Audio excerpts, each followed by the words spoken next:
Good morning everybody and welcome to Brasov. It's about 5:30 in the morning, sunrise is in about 45 minutes. And let's see if we can find a nice sunrise. Not in the landscape this time, but over the city. Gonna go up to the Black Church. And yeah, I have a composition set up already that I've shot a couple of times before. And I'll show you what I can make of it. Come with me.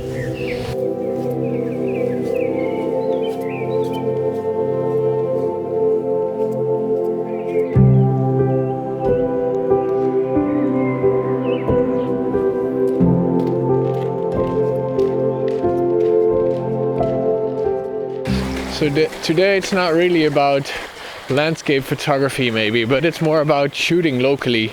And I bet you that most of you people do not have a beautiful landscape close to you.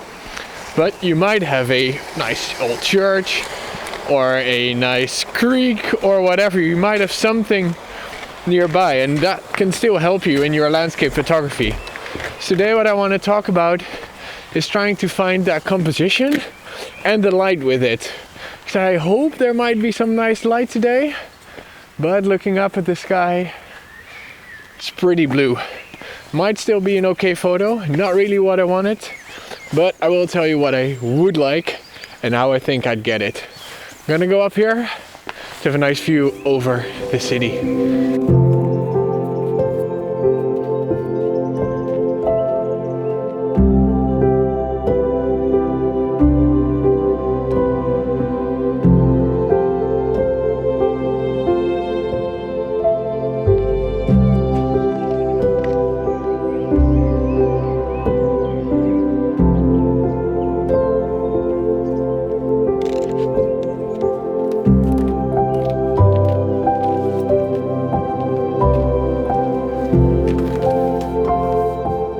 Welcome everybody to my local photography spot. For me this is a nice location. It's like a really small walk from home. I have a beautiful view of the church, of the Black Church, an old church, with a mountain in the background, or a hill. I call it a mountain, I'm Dutch. And there's a chance of a spectacular sunrise above it. And for me that's one of the reasons to come here. I have a composition in which I have a strong subject with a nice backdrop, and if I just have a beautiful sky behind it, I think this picture could be perfect. I can take this off, by the way, there's no one here, so that's a bit better. But yeah, I think this picture could be very beautiful. I haven't gotten the right conditions yet. I've shot in multiple conditions. I'll show you now. They're like this one, or that one, or this one, or that one, and even more that I shot. So I just keep coming back and keep trying till I get it, because it's easy. It is early still to get up, but it's really doable. I can just go back to bed if it doesn't work. And today I was hoping for some high clouds, because that's the one I want. When at my 750 followers vlog, I shot a composition from just over here, back here, looking towards that sunrise, and it was this beautiful clouds, and those are the high clouds. High clouds are the ones you want if you want that color, that pink orangey color in the sky, in the clouds. Those are high clouds that catch, but you do need some other things for it, and I'll show you that with what we have here.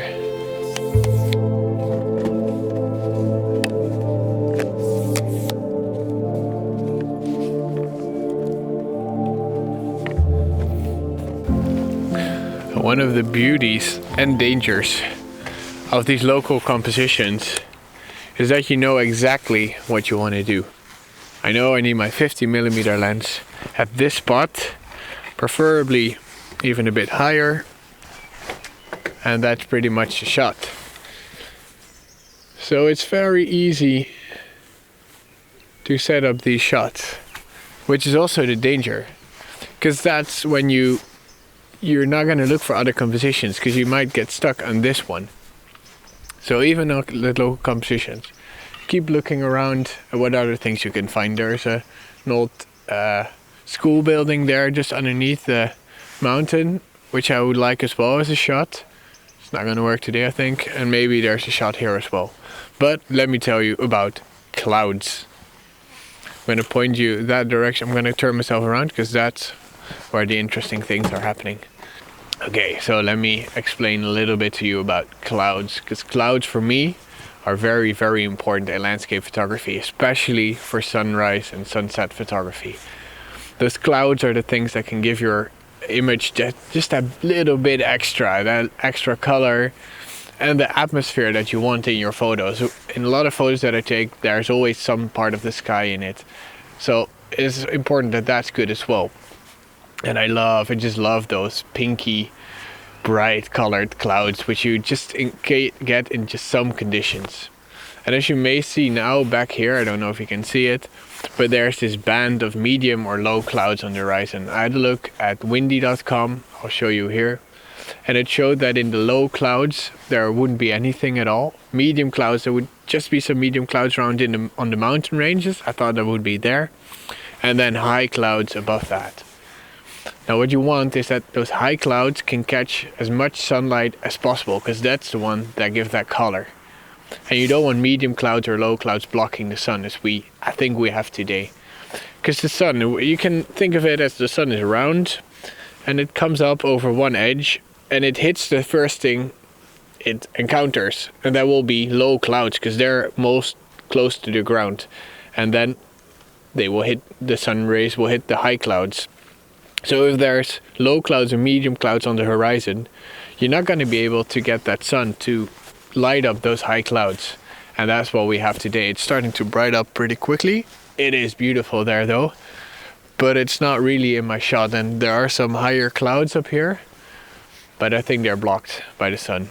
So what you want to look for is high clouds that can catch the sunlight and start coloring. That's what I want, at least. And if you want the bright, colorful skies, look for high clouds without low clouds. I'd hope that happened today, but I don't think we'll get it. As I'm here anyways, we're just gonna take this shot. You see it's quite high up. Let me see if I aligned it correctly. I think I did. And we'll just take it because it's still quite nice. Like there's this beautiful snow still on all the roofs. And there's a really bluish sky. That's a bit of a shame, but the foreground is quite nice. So I'm just gonna take it. I'm here anyways. Okay, so now we get the problem that we have a dark foreground which is still in shade, and a bright sunrise where the sun is rising. And that's the thing that will always come back when you're shooting these sunrises. And there's two things I do to them. One is using a graduated filter, to block out a bit of that sunlight and leave the foreground bright.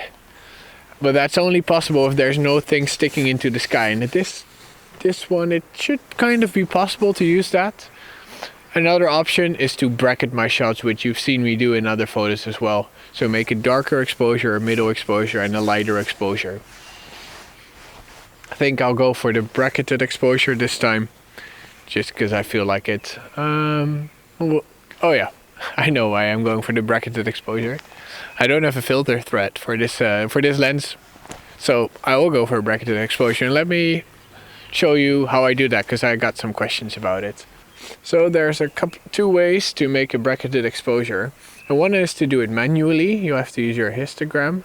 So my histogram is up here, and I want to make a photo for the bright skies, in which I don't clip on the right side of my histogram, or the top side of my histogram this time. So this is a good exposure for that. I'll just go one more just in case there are some highlights. So I'll do one shot for the highlights like this, and then we can check it here. So make sure when you're shooting this in the morning that you don't blow out any of these highlights, any color highlights, because sometimes, especially with the bright pink sunrise, you'll see that the reds will blow out, but in this case that's good. Then I want to make a middle exposure where I try to keep everything within bounds. It's not really happening here, but this is the best I can get to. Now what's also important is to not have autofocus on, because you want every photo to be exactly in the same spot, same colors and everything. Just makes your life a lot easier when editing. So we'll take this shot for the middle exposure, and then we'll do one shot where we try to not underexpose on this side, so we don't want any shadows to be clipping. So we're going to make it a bit brighter somewhere here. I think that's good. It kind of gets away, and all the shadows are a bit more spread out over this part. So we'll take this photo as well. And here we can also have a good look at the if the shadows are clipping or not, and that all looks pretty good in this. So now we have 3 photos. This one for the highlights, for the shadows. This one for a middle exposure to blend everything over, and a dark exposure for the sky. I'm going to make this a bit darker, and you see I moved it because I pressed the autofocus.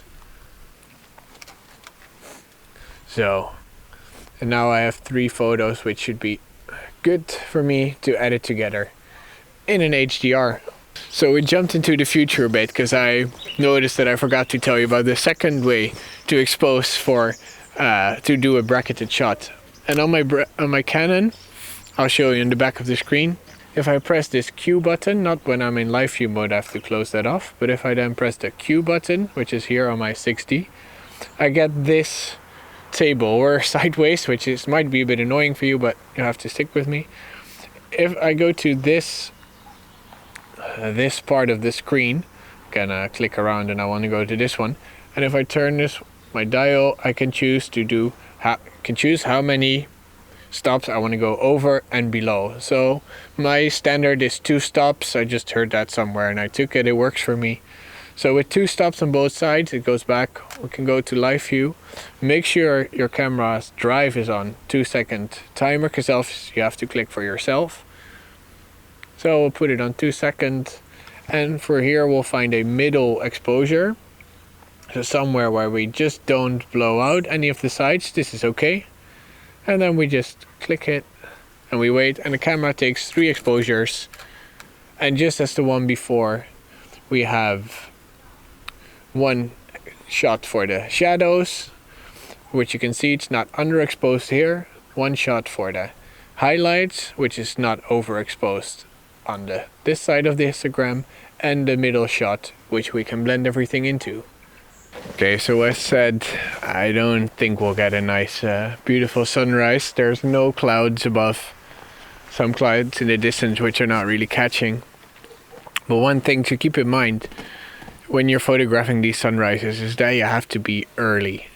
You saw me this morning walking through the very dark, because it's just, you need to be here about an hour before sunrise. And that's also a benefit of shooting locally, of knowing your composition. You don't have to look for compositions, but if you have to go look for a composition as well, make sure you're about an hour before sunrise, because you don't have the time to find that spot, that location or that shot, and be in time for that beautiful sunrise, because the beautiful sunrises are about like 45 minutes to a half an hour before sunrise.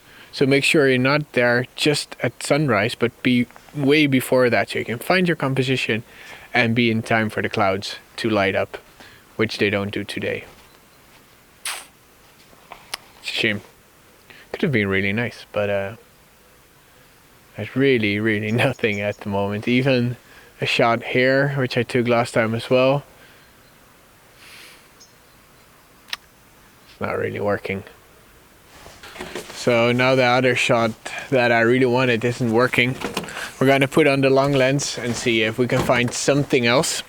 I want to try that school building a bit, maybe try a photo here. I'm up anyway, so better make the most of it while I'm awake. So it just turned 6. We have about 12 minutes left to sunrise.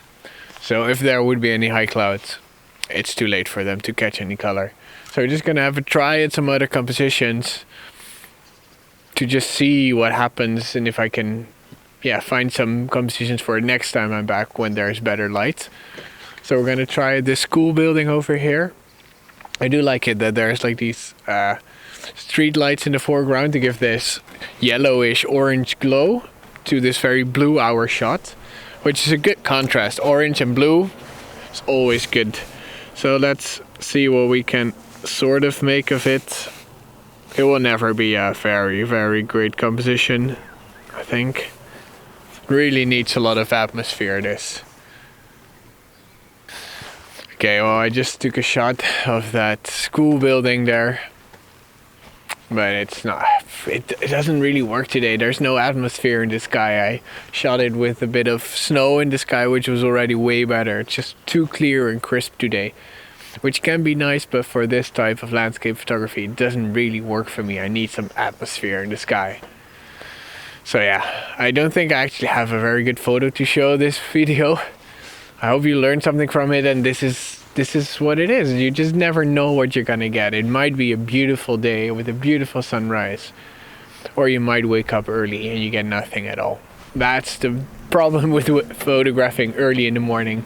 At sunset, you can see what's gonna happen or what's happening, but at these sunrises, you never know what's gonna happen. You just have to wake up, go and see.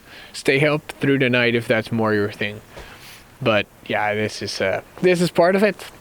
It's a shame, but it's just you have to keep trying, and I do like that, so it is a bit of a challenge in that way. Well, I hope I could explain something about the clouds for you today. I hope you understood what I meant with the clouds and the curvature of the earth and everything. I hope you liked it, and I hope you understood something. If you do like it, please let me know below. Please give me a like, and if you would like to see more content from the landscapes as well, it's not only cities, it's mainly not cities, it's mainly landscape photography. So if you would like to see more of that, please subscribe to the channel. It would be awesome if you could do that. And if you want to see more of my photos, please head on over to Instagram. Follow me there as well. So much things to do if you would like, if you could. It's early still. I'm not really that sharp yet. So I want to thank you all for watching. I'm going to leave it at this. Beautiful early morning. Now what I got. Although, weirdly enough, there are some high clouds catching a little bit of color now. Or catching a little bit of light. Still not enough for the shot to be beautiful. If it catches, I'll show you now. And if not, I'll see you next week. Goodbye. Back to my original intention. This is not the end yet, because we suddenly have some nice bright sky behind the church, just where I wanted it. Let's turn on, find the composition quickly. We'll make another bracketed shot, because we still have the same issue that the background is very bright compared to the foreground. Let's make sure our focus is correct. Get somewhere there. Cool, make sure it's leveled evenly. Almost. Okay, so I have that bracketed shot with 2 exposures above, 2 below. Let's see how that works. Set the middle shot a bit darker there somewhere. 13th of a second, f11. So my shadows are good, my highlights are good. Perfect. Let's change it a little bit around, and then maybe if I got something I was gonna show you now, maybe, let's see.